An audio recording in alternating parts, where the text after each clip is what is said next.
이와 같은 극좌 모험주의자들과 앞으로도 끝없는 대결을 지속하면서 또 분단된 조국의 통일을 추구해 나가야 합니다.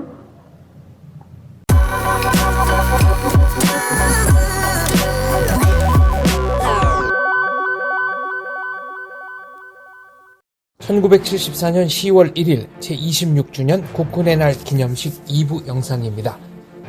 박정희 대통령은 왜 10월 유신을 단행했을까요? 북한의 위협과 미군 철수가 10월 유신을 재촉했다는 것이 최근의 연구 결과입니다. 10월 유신 무렵인 1970년부터 1972년까지 한국의 국력은 북한에 뒤져 있었습니다. 1970년 북한의 1인당 국민소득은 384달러로 한국의 275달러보다 높았습니다.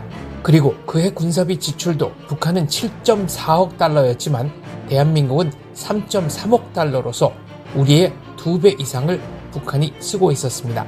한국군은 소총조차 자력으로 생산하지 못하는 반면 북한은 소련의 현역군 수준으로 무장돼 있었으며 탱크 등 중화기도 자체 생산을 하고 있었습니다.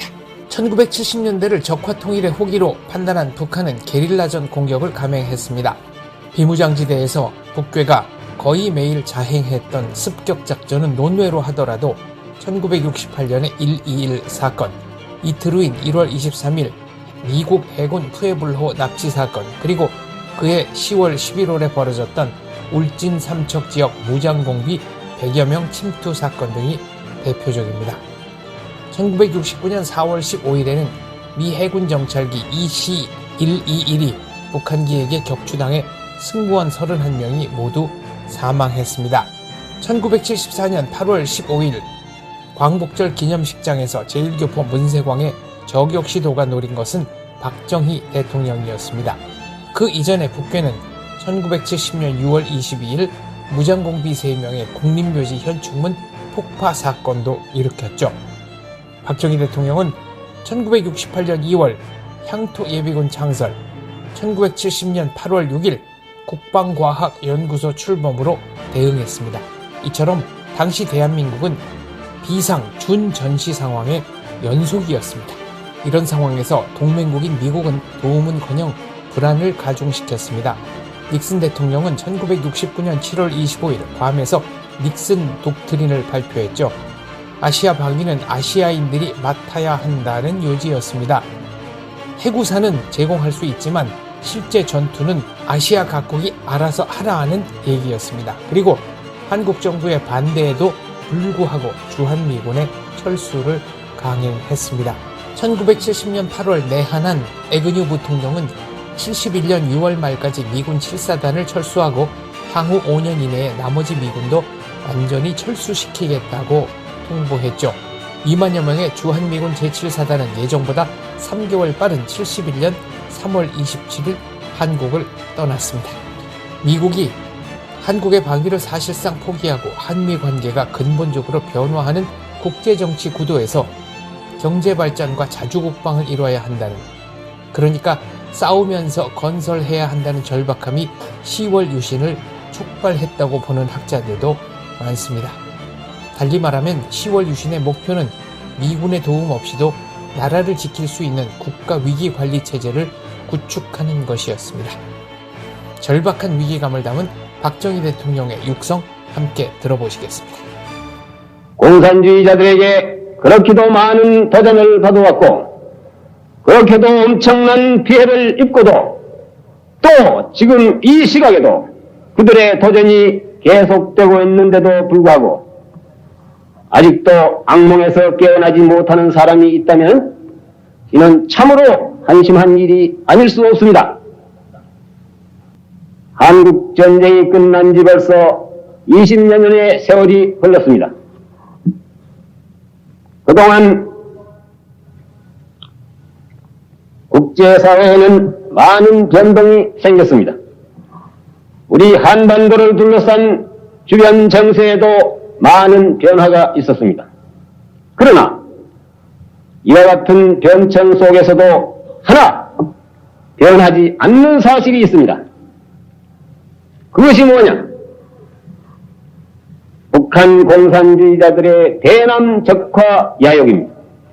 이것만은 하나도 변화한 것이 없습니다.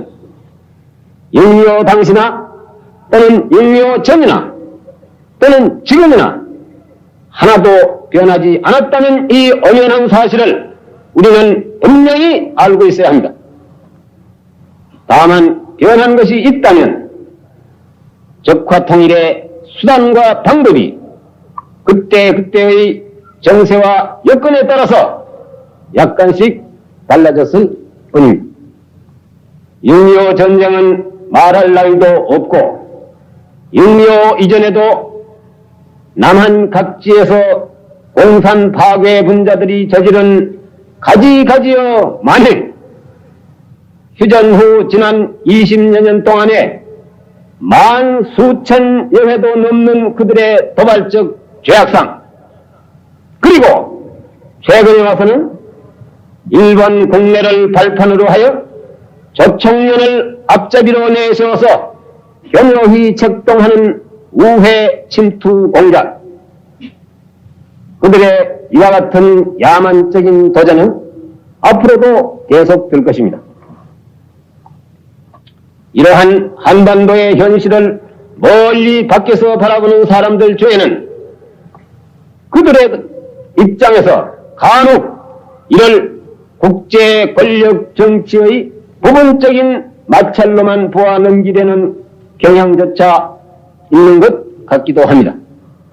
그러나 이 땅에서 살고 이 땅의 평화와 번영을 이룩하고 통일을 우리 스스로의 책임과 사명으로 삼아야 할 우리들에게는 이는 실로 국가의 안위와 민족의 운명이 걸린 중대한 문제요 명백하고도 현존하는 도전이 아닐 수 없습니다.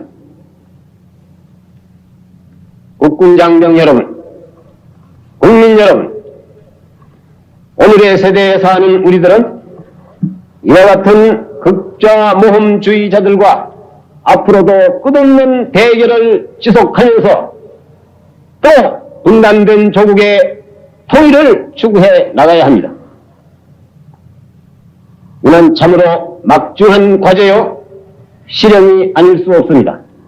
그러나 이것이 우리 세대에 부화된 민족적인 사명의 것이다. 이것은 우리에게 주어진 역사적인 소명이기 때문에 어떠한 일이 있더라도 기어코 우리는 이를 수행해 나가야만 합니다. 피해서도 안 됩니다. 또 피할 수도 없습니다.